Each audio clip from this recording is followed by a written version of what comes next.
Di kesempatan ini juga saya ingin menjelaskan parameter utama penggubalan rang undang-undang ini, iaitu jawatankuasa pilihan khas bersetuju untuk peruntukan larangan bertukar parti melalui rang undang-undang ini tidak terpakai kepada ahli Dewan Negara setelah mempertimbangkan beberapa pandangan, antaranya seperti berikut. Yang pertama,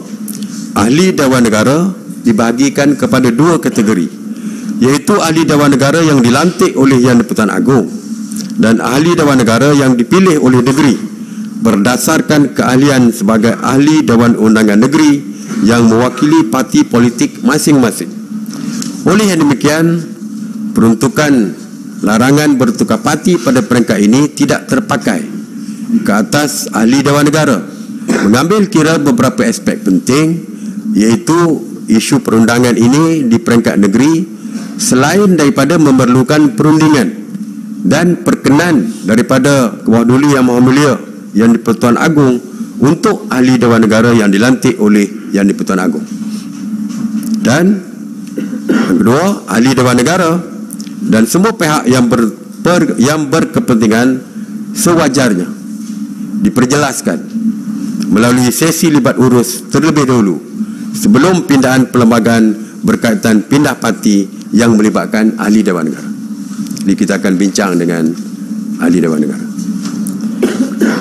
Selaras dengan perkara ini, rang Undang-Undang Perlembagaan Pindahan nombor 3 2022 yang digubal ini mengandungi 4 perenggan dan 6 fasal dengan perincian seperti berikut.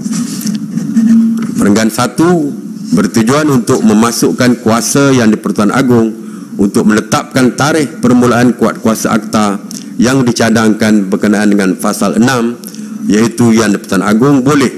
dengan persetujuan raja-raja dan Yang di-Pertuan Negeri bagi suatu negeri menetapkan tarikh permulaan kuat kuasa bagi fasal itu dalam negeri itu. Dalam erti kata lain,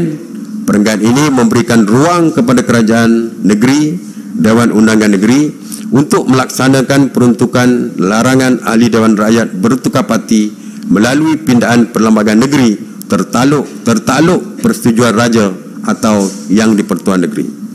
Perenggan kedua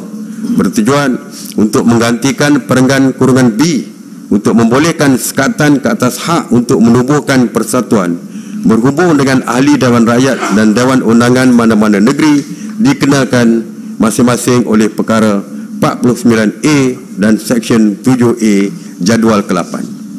Perenggan ketiga bertujuan untuk memasukkan fasal baru 3, 4, 5 dan 6 seperti berikut. Fasal baru 3 bertujuan untuk memotong fasal kurungan 6 perkara 48. Pemotongan ini akan membolehkan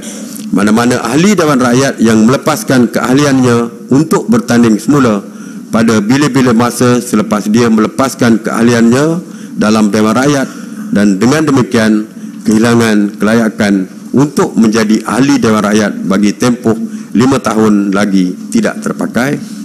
Fasal baru 4 bertujuan untuk memasukkan perkara baru 49A ke dalam Perlembagaan Persekutuan untuk memperuntukkan bahawa seseorang ahli Dewan Rakyat hendaklah terhenti menjadi ahli Dewan Rakyat Dewan itu dan kerusinya hendaklah menjadi kosong sebaik saja suatu tarikh kekosongan luar jangka dipastikan oleh Yang di-Pertua Dewan di bawah fasal kurungan 3 perkara baru 49A jika telah dipilih ke Dewan Rakyat sebagai anggota suatu parti politik, dia melepaskan keanggotaan atau terhenti menjadi anggota parti politik itu. Perkara yang sama juga terpakai bagi calon bebas yang telah dipilih ke Dewan Rakyat menyertai suatu parti politik. Perkataan anggota suatu parti politik yang disebut dalam perkara baru 49A hendaklah termasuk ahli Dewan Rakyat yang bukan anggota mana-mana parti politik yang membentuk suatu gabungan parti politik tetapi ialah anggota gabungan itu.